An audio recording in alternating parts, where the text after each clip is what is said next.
story in Uganda that we've been covering regularly across the last few weeks on Outside Source. It concerns the violent treatment of some opposition figures, and this man, Bobi Wine, has been central to the story. He's a former pop star. He's now a member of parliament.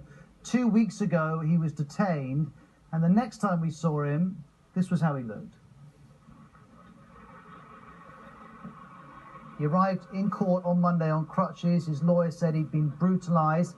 Well, he was then granted bail and went to hospital. Today, he went from hospital to the airport to try and travel to America, but that has not happened. In the last couple of hours, well, we first of all had tweets coming through saying Bobi Wine violently abducted from the airport by security operatives. And just as that was coming through, I was about to record an interview with Robert Amsterdam, who's a lawyer who's representing Bobi Wine, and he had just the same thing to say. Bobi Wine was rearrested at the airport, even though the judge had let him have his passport because he needed to leave the country for medical reasons after this horrific torture that he and 33 other opposition members sustained a week ago. He was violently thrown into a police ambulance. The lawyers have no idea where he's being taken, and we're all really in shock at this occurrence. And he was rearrested in connection to the original charges he's facing? We have no idea. The lawyers have no idea at this point. And why did he want to leave Uganda? Was it purely for the need to get medical treatment, or does he also just want to get out of the situation? No, in fact, his children were going to stay in Uganda. It was a brief trip simply for a medical evaluation.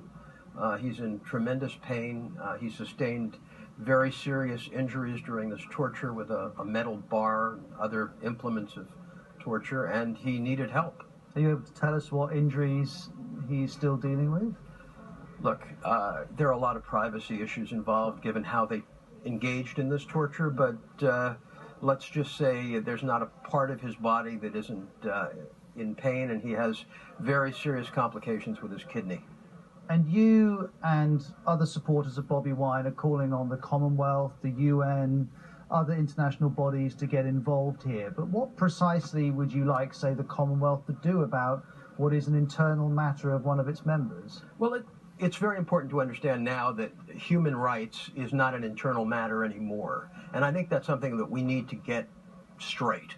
Human rights and the kind of torture that went on is a violation of basic norms of international conduct, and it's the responsibility of all nations that are members of the Convention Against Torture. So it's all of our responsibility, and what we want is we want Magnitsky sanctions. We want to identify the torturers, identify the people who gave them those orders, and we want to seize their assets outside of Uganda, and we want to stop them from being able to travel. Well, that's looking difficult given at the moment you don't even know where your man is. Well, let me tell you, that where he is has nothing to do with the Magnitsky Act, fortunately. And the more they behave in this kind of barbaric manner, the easier it will be for us to access those sanctions.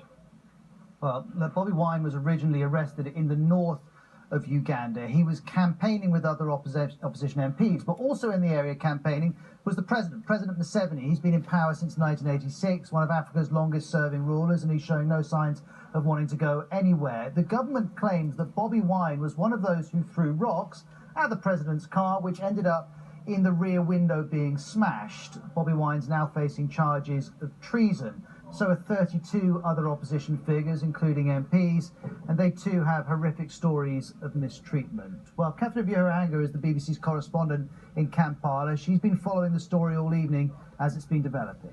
What we understood from Bobi Wine's lawyers is that he would be trying to leave Uganda this evening to go to the United States, Boston specifically, to get more medical treatment after allegations that he was badly beaten up whilst in military custody.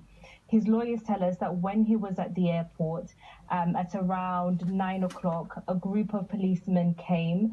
They say he was meant to get permission from the authorities before flying out. They then beat up people around him and then shoved him into a police ambulance, and that he was then driven towards the capital. The latest information we're getting is that he's been taken to a government hospital together with another MP who was beaten up in R.E.A.L after the president's convoy was attacked. This is becoming a big story internationally, Catherine. Is it causing outrage in Uganda?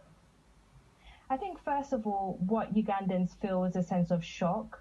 A lot of them feel a lot of pain because of the information we're getting about the way that not only Bobi Wine, but the other MPs and some of his co-accused have been treated. There are women who could barely walk when they were in court, a gentleman who fainted and had to be helped to be carried. So stories like these, images like this are leaving Ugandans in shock. But there's also a feeling of anger, especially amongst young Ugandans who feel that they're not getting the opportunity to be able to express themselves and to be able to express their political views. And Bobi Wine is becoming a symbol for that. But the authorities say that this is nothing new. And they say that Bobi Wine is basically